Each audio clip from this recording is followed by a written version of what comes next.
حضور صلی اللہ علیہ وسلم کا لباس کیسا تھا؟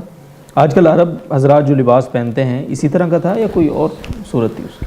دیکھیں، عام عمومی لباس تو آپ صلی اللہ علیہ وسلم کا یہی تھا کہ آپ ایک چادر نیچے باندھتے تھے تہمد کے طور پر، اور دوسرا اوپر چادر لیتے تھے، 2 کپڑے ہوتے تھے۔ عمومی لباس عرب میں اس وقت یہی ہوتا تھا۔ پھر بعد میں آپ صلی اللہ علیہ وسلم نے قمیض کو بہت پسند کیا۔ اب جو قمیض کو بھی اور اسی طرح شلوار کو بھی آپ صلی اللہ علیہ وسلم نے بہت پسند فرمایا۔ قمیض کا تو پہننا ویسے بھی ثابت ہے۔ پھر قمیض کس طرح کی تھی؟ بعض رات نے اس کو جبہ بھی کہا ہے، بعض نے کہا ہے کہ وہ قبا نمونے کی تھی۔ تو بہرحال ایک بند چوغا جس کو کہتے ہیں وہ ثابت ہوتا ہے۔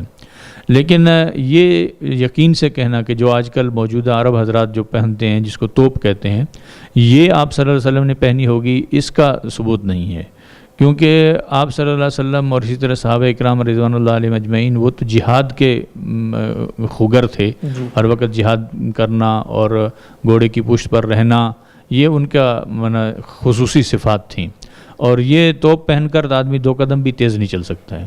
تو لہذا اس کو کہنا کہ یہ مسنون لباس ہے، یہ ٹھیک نہیں ہے۔ ہاں، البتہ بڑی قمیض، کھلی قمیض جس کی آستین بھی بڑی ہو اور قمیض بھی کھلی ہو، اور اس کے اندر آدمی یہ سارے امور یعنی جہادی امور جتنے ہیں وہ آسانی سے سر انجام دے سکے، ایسا لباس ہوتا تھا۔ اس کی تعیین نہیں ہے کوئی بھی۔